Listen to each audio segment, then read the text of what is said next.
Suffering, as most people understand it, is what happens to us when life deals us an unfair hand, when relationships end, careers collapse, or dreams crumble into dust. But the truth is far more unsettling and yet far more liberating.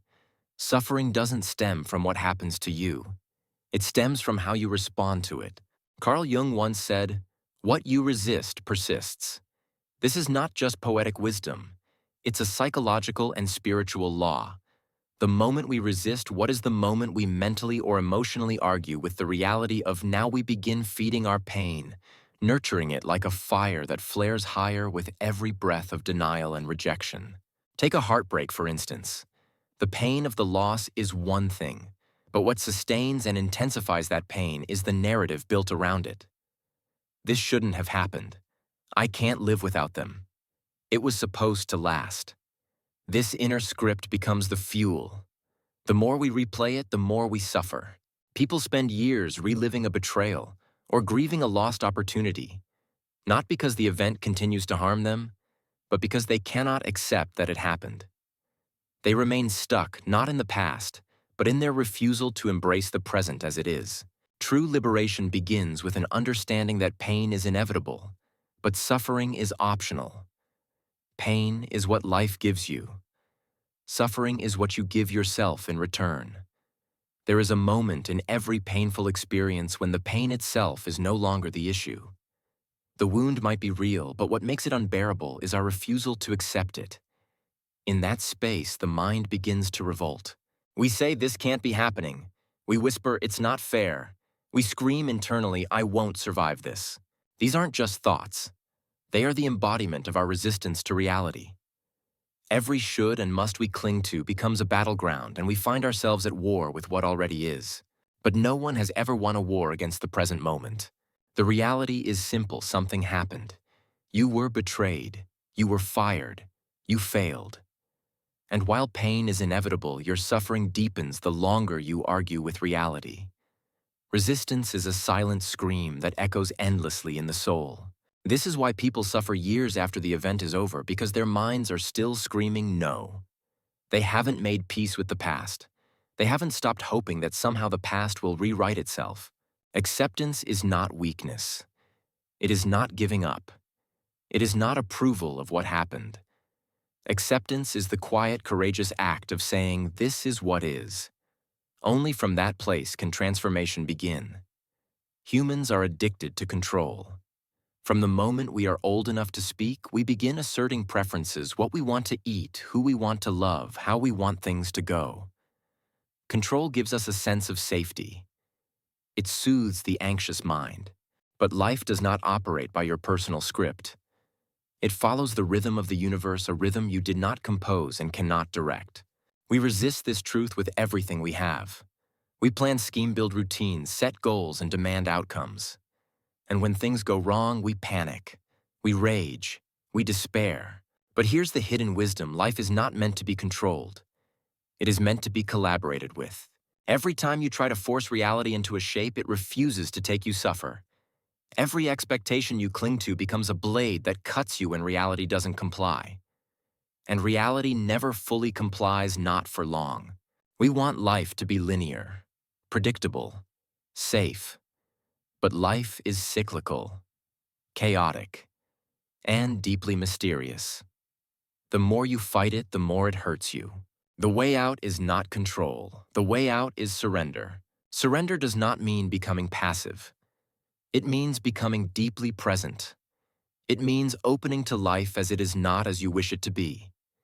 It means trusting that there is something far greater at play, something beyond your understanding. You will never fully control life, but you can learn to flow with it. And in that flow, suffering fades and peace begins. The human mind is a miraculous machine, but one of its features can also be a curse memory. We are not just capable of remembering events. We can relive them in excruciating detail, over and over. This is both a gift and a trap. Think of an emotional wound like a fire. The original spark, the painful event, might be brief. But the fire burns as long as you keep throwing logs on it. And the logs are your thoughts, your narratives, your what-ifs and if-onlys.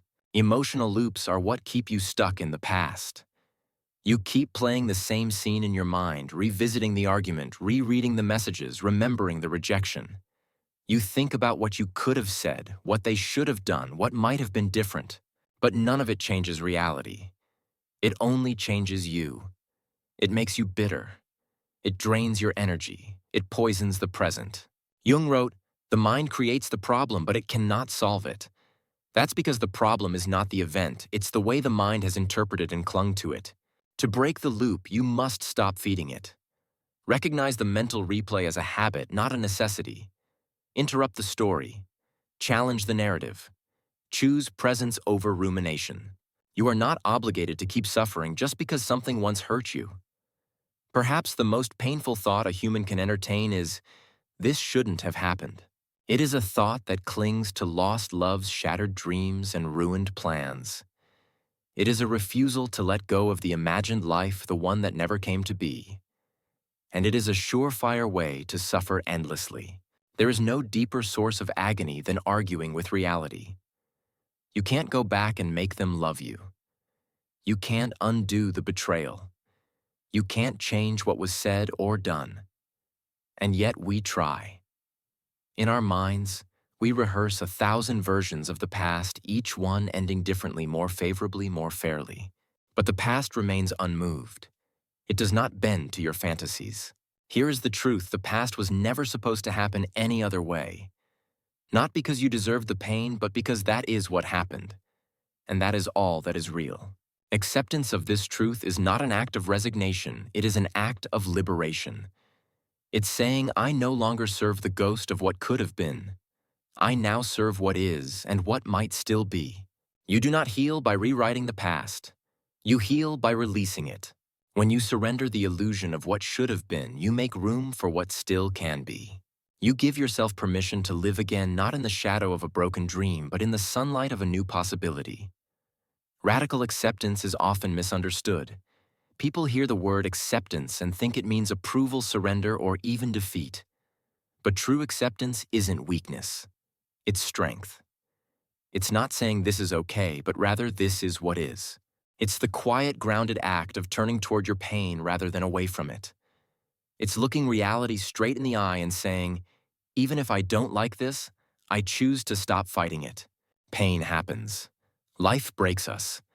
But suffering, that relentless echo of pain in the mind, only happens when we resist. Imagine a man standing in the ocean, fists raised against the crashing waves, trying to stop them with sheer will. That is how most people live, fists clenched against life, demanding that the waves of reality stop. But the waves don't stop. They keep coming. The only path to peace is to stop fighting, to drop your arms, to float with the current rather than trying to change its direction. Radical acceptance is not passive. It's one of the most active things you will ever do. It requires immense courage to look at heartbreak, betrayal, grief, failure, or injustice and say, this happened. Now what do I do with it? You are not condoning what hurt you. You are not saying it was fair. You are simply choosing to no longer be at war with it. And when the war ends, healing begins. Radical acceptance is the gate. But beyond it lies the deeper work, understanding the hidden parts of you that kept the suffering alive and why. If there is a villain in the story of your healing, it isn't your ex, your childhood, or even your trauma. It's your ego. Not because it is evil, but because it is terrified. The ego is the voice in your head that says you should be angry. The one that tells you you're a victim. You were wronged. You have the right to be hurt forever. It creates identity out of pain, and it thrives when you feel small, offended, and mistreated. You might believe that you are trying to move on, but your ego is secretly holding on. Why? Because it survives by keeping you in a story. And your suffering is the story. To the ego, healing is death. Because when you release the pain, you also release the identity that was built around it. The one who was betrayed. The one who was abandoned. The one who failed. Who are you without that story? The ego doesn't want you to find out. So it feeds you reasons to stay angry. It reminds you of how unfair life is. It replays old conversations. It pushes you to seek validation for your wounds. But none of this is love. It's addiction. Addiction to identity. to righteousness, to victimhood. And the most dangerous part, the ego wears many masks. Sometimes it pretends to be self-care. You deserve better, it says. But what it really means is, hold on to this pain a little longer. It's who you are now. The way out is not to kill the ego. It's to see through it. When you begin to notice the voice in your head that is narrating your suffering, something changes. You create space. And in that space, you remember, I am not this voice. I am the one who hears it. You are not your pain. You are not the identity built around your pain. You are the awareness beneath all of it. And the ego cannot survive that awareness. Carl Jung famously said, "Until you make the unconscious conscious, it will direct your life and you will call it fate." That quote is not just about psychology. It's about your suffering and the invisible patterns that keep recreating it. You think you are in control of your choices, but much of your life is on autopilot. Your beliefs, reactions, fears, and even the kinds of people you're drawn to, they were formed long before you had a say. You were programmed. Maybe you grew up in a home where love meant walking on eggshells, or where silence meant punishment, or where your feelings weren't allowed. Whatever it was, you adapted. You formed rules. Don't speak up. Be perfect. Don't trust anyone. Love always hurts. These rules became unconscious blueprints. And now, decades later, you're still living by them. You chase people who aren't emotionally available. You self-sabotage when things go well. You stay in jobs that drain you, you don't know why. But you keep repeating the same story. This is the unconscious mind at work. It doesn't care about your happiness. It cares about familiarity. What's known. What's predictable, even if predictable means painful. This is why you keep walking into the same heartbreak, the same disappointment, the same sense of not being enough. It's not fate, it's a program. And until you see the program, you can't change it. But the moment you start noticing patterns, really noticing the spell begins to break. You realize this isn't who I am. It's who I was taught to be. And from there, a new life begins. Why do we return to what hurts us? Why do we call old lovers fall back into toxic habits or sabotage our joy the moment it shows up? Because the nervous system confuses familiarity with safety. Even if what's familiar is abuse chaos or emotional neglect, if it's what you grew up with, it feels like home. You don't crave the pain, you crave the pattern. Imagine a child who only receives affection when they achieve something. That child grows up believing love must be earned. As an adult, they might feel anxious when things are calm. They might unconsciously seek relationships that are full of drama because drama is what love looked like. This is the trap of familiar pain. You don't know you're choosing it. You don't realize it's a choice. Because to your nervous system, it feels right. This is why people repeat the same heartbreak with different faces. Why they chase the same feeling of rejection, the same power, imbalance, the same emotional unavailability. Not because they want to suffer, but because it's what their body remembers. To break this cycle, you must first acknowledge it. Sit with the discomfort of calm. Notice how your body tenses when things feel safe, how you flinch at kindness, how you brace for the storm even when the sky is clear. These are the echoes of old wounds trying to protect you from something that already happened. But you're not a child anymore. You are not at the mercy of your past. You can teach your nervous system a new language, one of peace, safety, stability, but only if you stop confusing pain with love and chaos with aliveness. Change doesn't start with action. It starts with awareness. Before you can heal, you have to know what needs healing. And not just the surface pain, the deeper patterns that feed it. Start by asking yourself, what emotion dominates my life? Is it anxiety, shame, anger, sadness, fear? Then ask, where did I learn this emotion? When did it become my baseline? Who modeled it for me? Write it down. Journal. Reflect. Let the answers come not from logic, but from memory, from the body, from the soul. Next, look at your relationships. Are you drawn to people who validate your worth or who make you question it? Do you feel seen, or do you feel like you're always chasing approval? Every relationship is a mirror. Every trigger is a teacher. You can learn more from a heartbreak than from 100 books if you're willing to look. Then begin to challenge the narrative. Maybe you've always believed I'm not lovable. But is that true? Or is it something you were made to believe when someone failed to love you properly? Maybe you tell yourself, I always mess things up. But is that a truth or a trauma response? Begin to unravel the story. You are not broken. You are patterned. And patterns can be unlearned. This is the work. The slow, sacred process of reparenting yourself. Of choosing new thoughts, new people, new environments. Of honoring the part of you that had to survive and gently teaching it that it's safe to thrive. You are not the wounds you inherited. You are the one who gets to end the cycle. There is a part of you you've spent most of your life avoiding. It's the part that flinched when you were criticized, that felt unworthy when they left, that raged quietly when no one listened. It's the part that carries every insult unhealed, every rejection unprocessed, every humiliation unspoken. Carl Jung called this part the shadow. The shadow is not evil. It's not bad. It's simply everything you were told not to be, everything you weren't allowed to feel, and everything you've hidden away in order to survive. It's the grief you never grieved, the anger you never released, the needs you never had met. You suppress it thinking it's gone. But what you bury doesn't die, it becomes stronger in the dark. You see the shadow in the person who overreacts to criticism, who breaks down from minor rejection, who can't stop clinging or running. You see it in addiction, in perfectionism, in sudden outbursts of rage. You see it in yourself when you can't explain why you just exploded, withdrew, sabotaged, or collapsed. That's your shadow begging to be seen. Integration, not avoidance, is the key to healing. To make peace with your shadow, you must first acknowledge it exists. Not with shame, not with fear, but with compassion. Ask yourself, what do I judge most harshly in others? What parts of myself do I deny or hide? What feelings do I fear will destroy me if I let them out? The answers reveal your shadow. And when you bring that shadow into the light, something miraculous happens. It no longer controls you from the dark. The shadow is not your enemy. It's your teacher. Its purpose isn't to haunt you, but to guide you back to your wholeness. You've tried to think your way out of suffering. You've analyzed it, overanalyzed it, made lists, read books, talked for hours. You've tried to figure it out, solve it like a math problem, outsmart your emotions. But no matter how hard you think, the pain doesn't go away.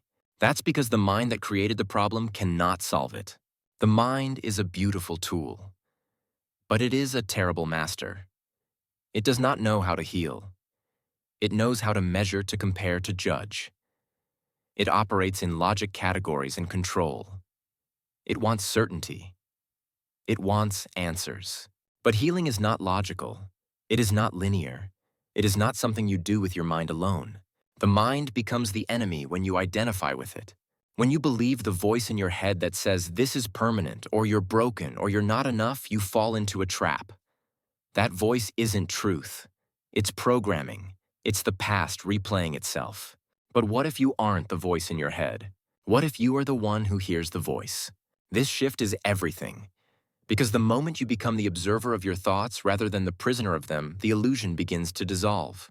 You do not have to believe every thought. You do not have to follow every fear. You do not have to obey the mind that tells you healing is impossible. You can sit with the pain, not analyze it. You can breathe into the fear, not argue with it.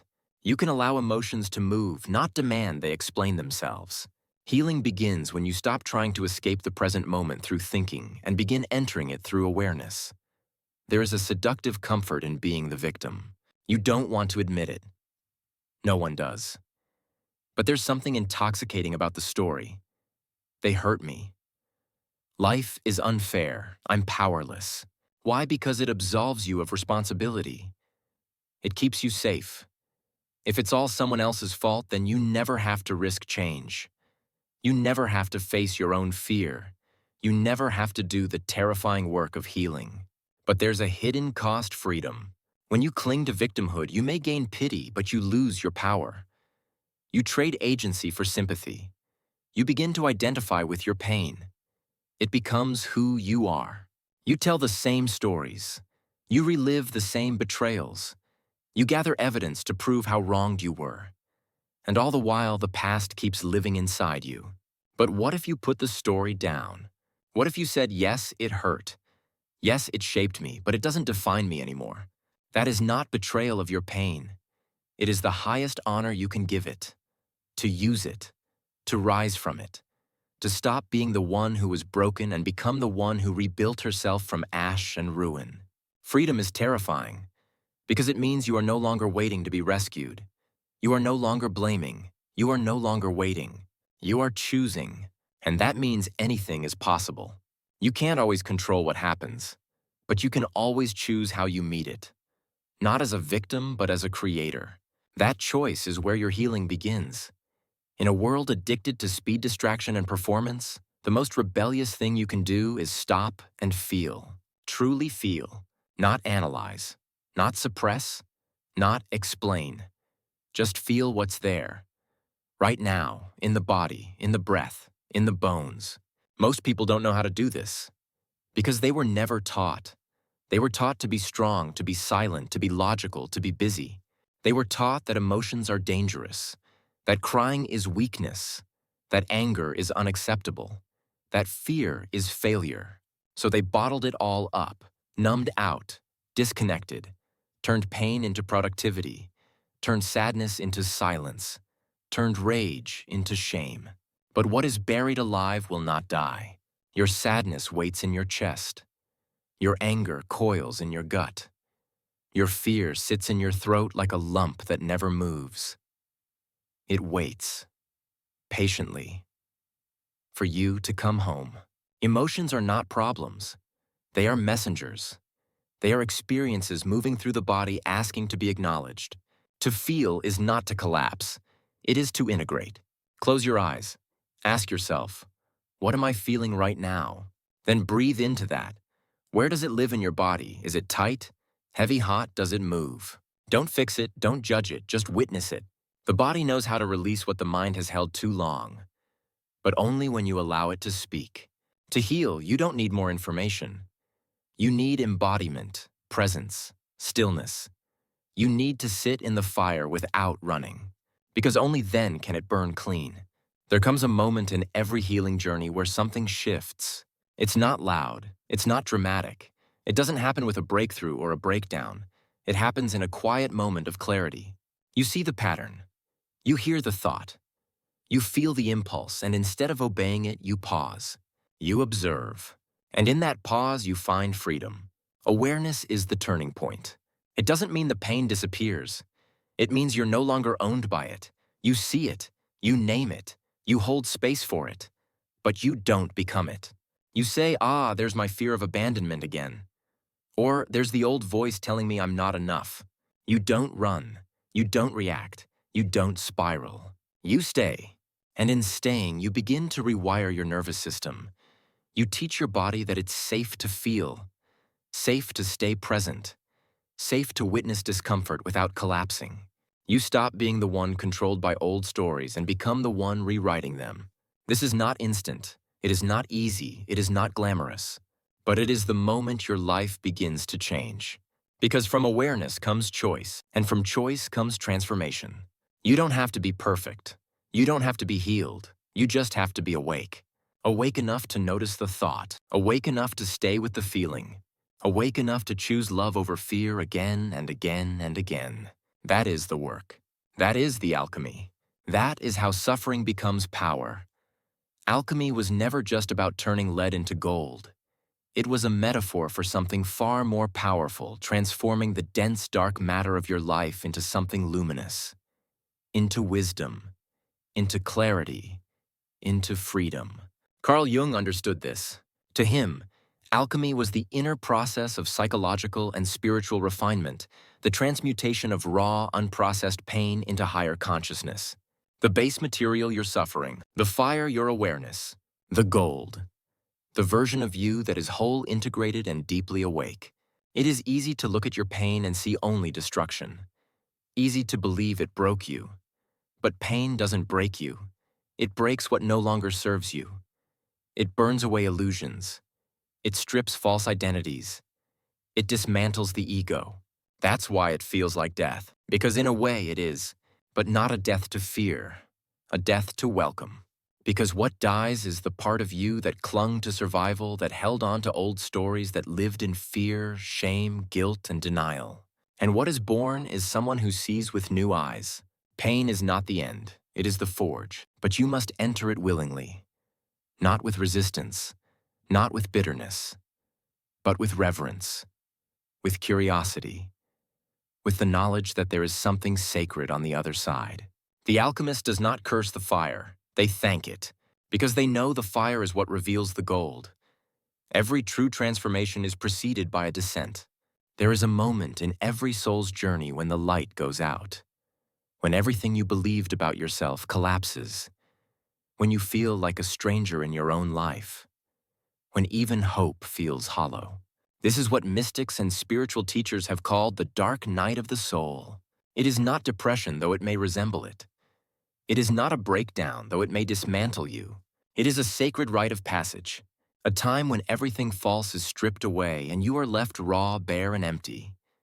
A time when the old self dies, but the new self has not yet emerged. You are in between. You cry and no one answers.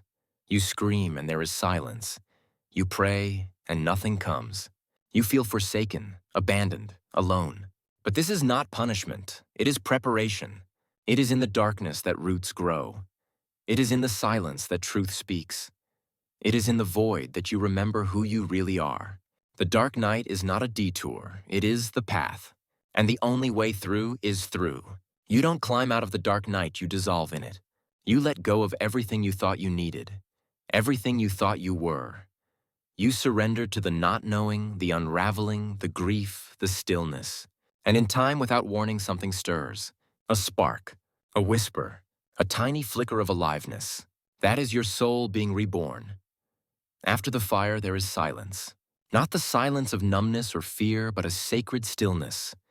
The kind of quiet that follows a storm. The kind that allows you to hear your own heartbeat again. You've been through the fire. You've faced the shadow. You've let the old self die. And now, in this unfamiliar stillness, something begins to bloom. A new version of you. Not a perfect version. Not a polished one. But a real one. One that doesn't need to pretend anymore. One that doesn't carry shame like armor. One that no longer believes pain is proof of unworthiness. You begin to notice subtle shifts. You speak more gently to yourself. You set boundaries that once terrified you. You no longer chase people who diminish your light. You find strength in solitude, wisdom in wounds, beauty in the broken places. This is not a makeover. This is a homecoming. You are not becoming someone else. You are returning to the self you buried under survival mechanisms, cultural conditioning, and unconscious trauma.